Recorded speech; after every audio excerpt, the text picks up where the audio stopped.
This issue of tithing and the controversies around tithing. First, I wanted to bring some clips together so that we can understand more why we should tithe. But when I come across the video I'm about to show you now, I think the video actually explains more about what tithe is all about, and the decision is yours.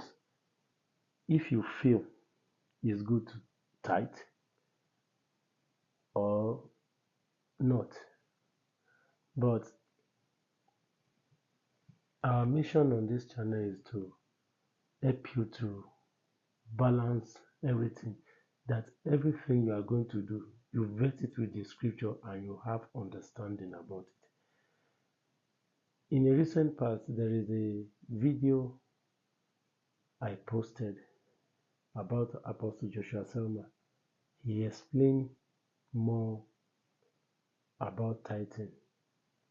Now, I'm bringing you another one from Pastor David Ogbueli. He explained this and other things that I want to bring into it. I just put a pause to them now, so that when you watch this video, you will understand more about tithing. And remember, the decision is still yours. If you want to give your tithe or not. I would just like you to watch the video. But before we go into the video, please subscribe. We want to hear your view by making comments, share for other people to watch and learn. Thank you so much. Because you see that particular covenant, it has 7 blessings that go with it. You can listen to your modern preachers, listen to whoever you like. That's your own business. You can't talk me out of it. And all of you that are listening, you are paying. Sometimes it's no more the 10% you have to pay. Some of you are paying 70, some are paying 50, some are paying 90. Because these are the problems you open up in your life. You think you are wiser than Colgate, that created Colgate company, that started in New York like a soap making factory and started tithing. And the thing took him. And then when he saw the blessings, he moved it to 20. Where did Colgate stop his time? You can Google it, it's on the internet. You think you're wiser than what's this man that founded that at one time their family was printing the US currency? Rockefeller. You think you're wiser than Rockefeller? At one time he was the wealthiest man on earth.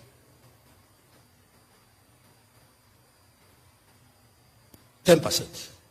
When he saw what he was doing, his story, the testimony is on the internet. Go and Google it. And he moved it to 20. He moved it. God so blessed. If you see how many universities he built, how many churches he sponsored. Because of what the pioneer, just like descendants of Abraham. At one time, one man was controlling almost all the oil business globally. He can sponsor war. I'm talking about world war. He has the money. You think you are wiser than them? Or these are your modern preachers that are teaching you Confucian. Some are turning the Bible upside down. You think it's a 21st century phenomenon?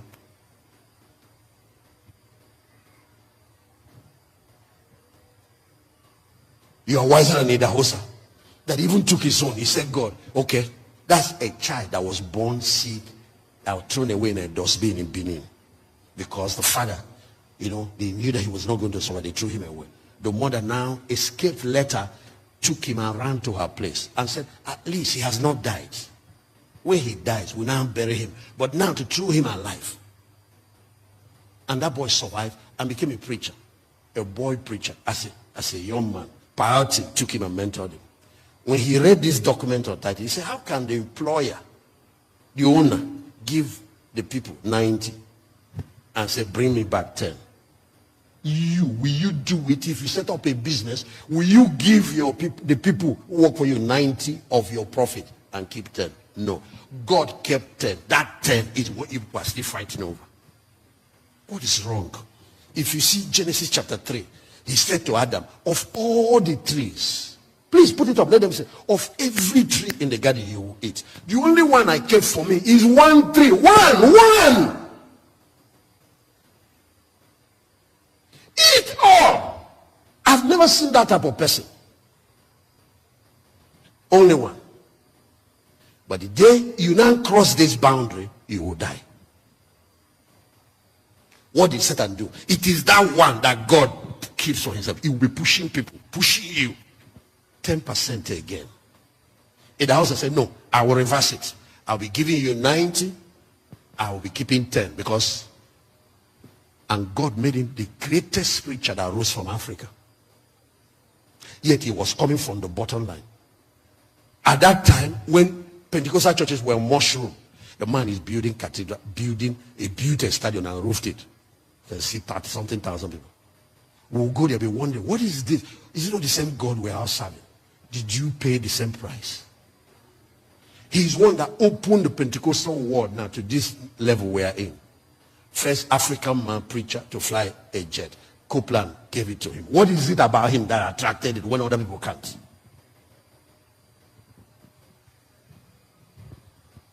Built universities, built hospitals. At one time, I'm forgetting how many schools they said he built. What about 900? I'm not sure. You know.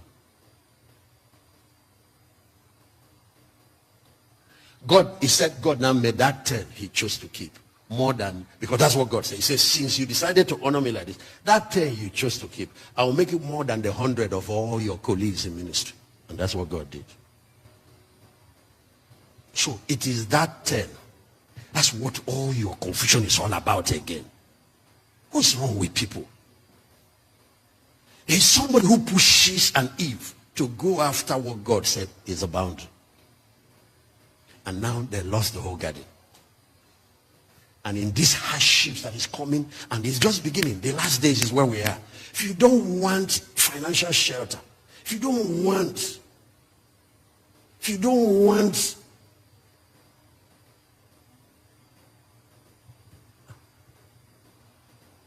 there are two orders of priesthood in the whole Bible. One is the Levitical order, that's Old Testament, Aaron and his descendants. That is the priesthood that worked with the Old Testament law. And so when the old covenant was folded up, that was removed. There was another priesthood that was in existence long before Aaronic order came in. It's Melchizedek order. It is that priestly order that was brought forward in the New Testament. I want you guys to listen very carefully. That order is built after the principle of endless life because the high priest does not die. So it's not like this other one where people die, you change them. You ordain a new bishop. You know how it is when a bishop dies. No, the high priest does not die. He lives forever. It has 5 elements with which you can easily spot it out. It is the Melchizedek order that brought communion into existence. When Abraham met him in Genesis 14, he served him communion. So it's not Jesus that invented communion, because Jesus is a high priest after the order of Melchizedek. You and I are priests after the order of Melchizedek. You need to understand this. That order introduced communion. So that's why Jesus served it to himself. That's why we're doing it today. Watch. Second element about that order, the salvation and justification is by faith, not by works. So that Abraham, who submitted to the Melchizedek order, was not justified by works, by the law. The Bible says Abraham believed God, his faith was made to him righteousness. That's why today when you give your life to Christ, you are justified. Your sins are washed. That by faith we are saved today. It is not Jesus inventing it. It is the order that is already established. He is just reinforcing it for the New Testament. In that order, a priest is both a priest and a king. I want you to take note of that. In the Aaronic order, you're either a priest or you're a king. You can't find anybody from the kingly dabbling into the priestly office. Neither will you find anybody from the priestly office dabbling into the kingly office. For example, one king tried it. His name is Hosea. So the introduction of the book of Isaiah chapter 6 said, in the year that Hosea died, I saw the Lord. That is a king. So when you go to the book of Kings, you will see him. The Bible said this man did what was right in the sight of God. He was a righteous king that ruled well. He made one mistake. One day, he ventured into the office of the priesthood, took incense that only the priests offer, and walked into the temple of God to go and offer it. And the priests accosted him and told him, this will not end well. You are violating a boundary. Don't do it. He ignored them and walked in. As he was waving the incense, leprosy struck him. And he became a leper. They carried him out and took him to the leper's camp. He stayed there till he died. Yet he was a good king. Okay, for example, you will see the first king of Israel. What's his name? Saul. There was war. The Philistines had gathered. He was waiting for Samuel the priest to come and offer sacrifices so he can go to war. But Samuel delayed in his coming. So what did Saul do? He took the animal and offered. Just about the time he was doing it, Samuel arrived. Do you know what Samuel announced? The kingdom is now taken away from you because you have violated you disobeyed the Lord. Look at, he didn't commit murder, he didn't commit adultery, he just did priestly office so that he can win a battle. And he was removed from office as a king. Things went bad. You don't cross it. But then in the Melchizedek order, Melchizedek is a priest of the Most High and king of Salem. The first king that ruled Jerusalem is Jerusalem. He was king of that city and a priest. That's why today Jesus is our high priest. He's also king of kings. That's why the Bible said, I have made you what? Kings and priests unto our God. What was not possible under the old covenant, you can combine the office because this new order has a new set of laws. You want to clap? Clap. Oh. Now listen, ladies and gentlemen. It is that same Melchizedek that met Abraham and took 10% of tithe from him.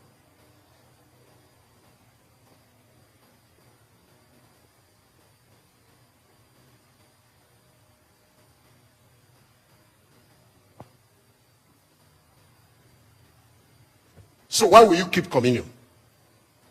Keep kings and priests. Keep salvation by faith. Then you go to the order and take away one of his ordinances. Who authorized you to do it? Okay. If tithing is wrong for the New Testament, Jesus now came as a priest under the Melchizedek order. What is his statement about it? Matthew 23:23. Watch. Because if he preaches against it, he will violate the order of priesthood under which he operates. Look at Matthew 23. What do you scribes, Pharisees, hypocrites? For you pay tithe of mint, anise, cumin, and have omitted the weightier matters of the law. What are the weightier matters? Things like judgment, things like mercy, things like faith, things like love. You can't, just because you give God money, you are violating his commandments. So what is his teaching? He said, these you ought to have done and not to leave the order undone. Do this, but don't leave the tithing undone. Hey, give me another translation. What sorrow awaits you, teachers of religious law, you Pharisees, hypocrites? For you are careful to tithe even the tiniest income of your herb garden, but you ignore the more important aspect of the law: justice, mercy, and faith. You should tithe, yes, but do not neglect the more important things. Did he say remove it? This is Jesus. Who are you following?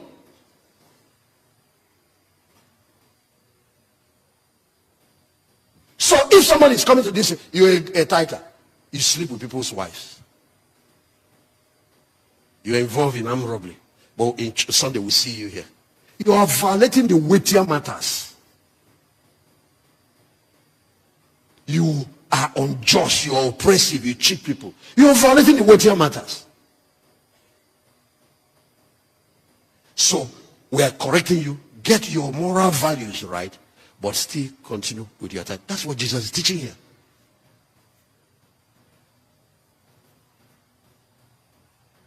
So Hebrews chapter 7. Watch. If tithing is right in the New Testament, I just want you to see that. Watch. Melchizedek was king of the city of Salem. That's Jerusalem. He was also priest of the Most High. Did you see the two things I told you? Now what? He met Abraham returning from the slaughter of kings and blessed him. Verse 2. Verse 2. To whom also Abraham did what? Gave 10th part of all. That's what he called tithe. When you get your income, give 10% to God. First, being by interpretation, king of righteousness. After that also king of Salem, which is king of peace. Verse 3. He is without father, without mother, without descent, having neither beginning of days nor end of life, but made like the Son of God, abided the priest continually. Just watch. Verse 4. Now, consider how great this man is. Talking about Melchizedek. To whom Abraham gave the 10th of the spoil. Verse 5. I want you to now see. He compares the priest under the Levitical order and priesthood under the New Testament. I want you to watch what he did here. Verily, they that are the sons of Levi, who receive the office of the priest, have command to take tithes of the people. This Old Testament, according to the law. That is, they take tithe of their brethren, even though they come from the loins of Abraham. All these people tithe in Abraham's seed, though, but they have to give tithe to the priest. That's Old Testament. But now watch verse 6. But he whose descent is not counted from them received tithe of Abraham. Melchizedek is not from the Levitical tribe. You know the 12 tribes of Israel, the tribe of Levi. The place is king is Judah. Judah are the ones that have Jerusalem. That's where David, Jesus, all these people are. That's the territory. He's not even from their lineage, but he is the one collecting tithe from Abraham and blessing that had the promise. So verse 7 said, watch. Without contradiction, the less is blessed of the greater. Verse 8. Please, so that once and for all, you won't say you don't know. Let it be disobedience. Here, that is in the Levitical order, men that die receive tithe. That's in the Old Testament. There, he received them of whom it is witness that he does what? Who is that person that lives forever, that is our high priest today? Who is the person? I know you bring it to his body. The church is his body. The institution he placed on it to advance his cause. But the Bible said it is him that is receiving it.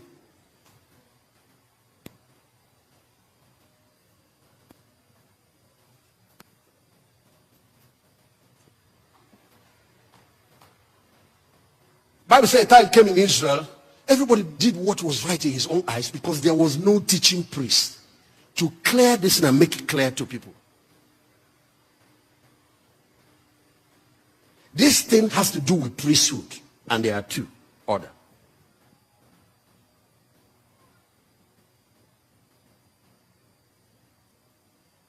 Say with me. We in the New Testament. Say where we in the New Testament were under the order of Melchizedek, not under the order of the Levites. Even in the Levitical order, men that die, they keep changing them around because of death, receive tithe of the children of Israel. Here, the one that lives forever receives them. And that's why if you look at the 7 rewards that come with it, one of them that has to do with rebuking the devourer. God said, when you tithe, I will rebuke the devourer. He didn't say you will do it. The reason is that you can cheat God, eat his money, and still rebuke the devourer. That means what Adam would have done is eat that forbidden fruit and still take over the garden. God said, no, I will rebuke the devourer for your sake. So when you don't, I will let him loose. So you will eat up your labor so that you will learn. I don't care, I don't even understand. We are the light of the world. We are the one to educate the society, educate the world. When is it now society educating the church? Because of some guys making noise on social media.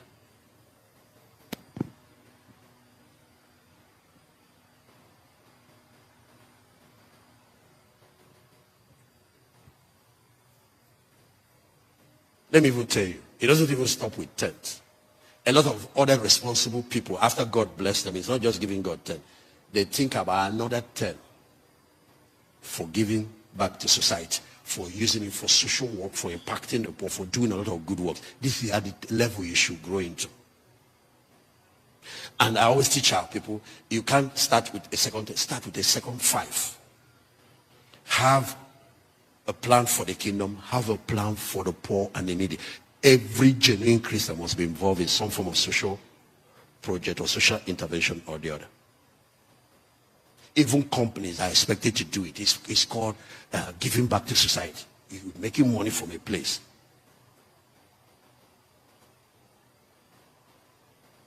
So they have that corporate social responsibility budget.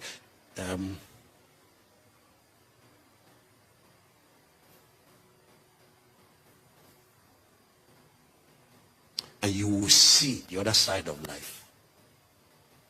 A blessed life. A blessed 10 is better than a cost 90.